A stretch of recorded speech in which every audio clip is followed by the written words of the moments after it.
আজ যখন আমি ভিসি চত্বরে বাসে প্রচারণায় ব্যস্ত ছিলাম, আমাদের প্যানেলের প্রত্যেকেই বিশ্ববিদ্যালয়ের বিভিন্ন এলাকাতে ছড়িয়ে ছিটিয়ে সেই প্রচারণাতে ব্যস্ত ছিল। ঠিক ওই মুহূর্তে সাংবাদিক বৃন্দ আমাদেরকে ফোন দিয়ে জানালেন যে ডাকসু নির্বাচন স্থগিত হয়েছে। স্পষ্টভাবে এই অপরাজয় বাংলার পাদদেশ থেকে স্পষ্টভাবে জানিয়ে দিতে চাই, ডাকসু নির্বাচন রাইট টাইমেই হবে, সেটাকে বাধাগ্রস্ত করার সক্ষমতা কারোর না।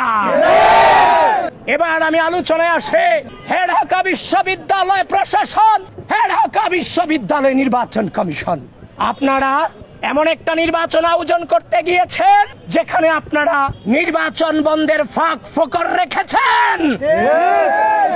আমরা জানি অপরাজয় ৭১, অদম্য ২৪-এর বাম জোট সমর্থিত নেত্রী, মুক্তিযুদ্ধ, স্বাধীনতা সংগ্রাম ও গণতান্ত্রিক আন্দোলন বিষয়ক সম্পাদক নেত্রী, শিবির সমর্থিত প্যানেলের সাধারণ সম্পাদক SM ফরহাদের প্রার্থিতা নিয়ে হাইকোর্টে প্রার্থিতা নিয়ে চ্যালেঞ্জ করেছে।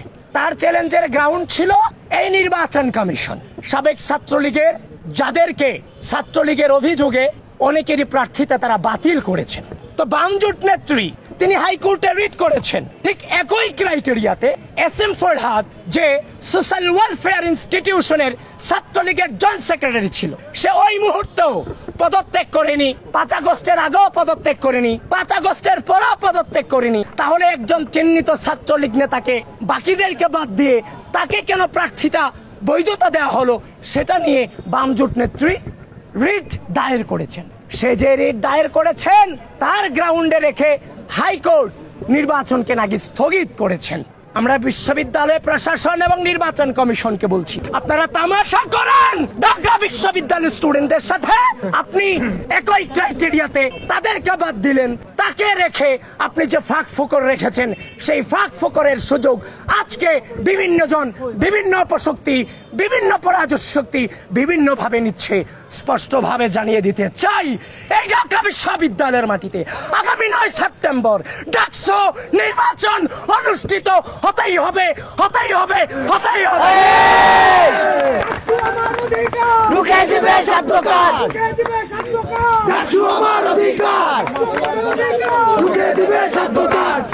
এবং এই বিশ্ববিদ্যালয় প্রশাসন এই রিটের পক্ষে যে আইনজীবী নিযুক্ত করেছে সে হচ্ছে শিশির বণিক। বিশ্ববিদ্যালয় প্রশাসন স্পষ্ট ভাষায় বলছি, আজকে থাকার কথা ছিল কবরে, আছি এখানে। আমার রক্ত, আমাদের রক্ত, আমাদের কণ্ঠের উপর দাঁড়িয়ে তুমি সেই প্রশাসনে বসেছ। তোমাকে তো কোনো দলের প্রতিনিধিত্ব করার জন্য বসানো হয় না। প্রিয় ঢাকা বিশ্ববিদ্যালয়, ঢাকা বিশ্ববিদ্যালয়ের মাটিতে আগামী ৯ সেপ্টেম্বর ডাকসু নির্বাচন হবে। এবং উপস্থিত যে ছাত্রবৃন্দ এখানে আছেন, আপনাদেরকে স্পষ্ট নির্দেশনা দিচ্ছি, আমাদের প্রচার কার্যক্রম এখান থেকে আবার আমরা রুট টু রুট ফিরে যাব, হল টু হল ফিরে যাব। নির্বাচন হবে, নির্বাচন হবে, নির্বাচন হতে হবে। ঢাকা বিশ্ববিদ্যালয় প্রশাসন, নির্বাচন কমিশন বারবার অভিযোগ দিয়েছি, বারবার অভিযোগ নয় স্পষ্ট প্রমাণ সহ দলিল দিয়ে এসেছি। আপনারা কোনো ব্যবস্থা এখনো পর্যন্ত নেননি। আপনারা আর কত রক্ত চান, আর কত ফাসাদ চান? আপনাদেরকে থামতে হবে, থেমে যান। ঢাকা বিশ্ববিদ্যালয়ের শিক্ষার্থীরা, গোটা বাংলাদেশের শিক্ষার্থীরা তাদের রক্তের উপর দাঁড়িয়ে আপনাদেরকে ভিসি বানিয়েছে, আপনাদেরকে প্রক্টর বানিয়েছে, আপনাদেরকে বিভিন্ন হলের প্রভোস্ট বানিয়েছে।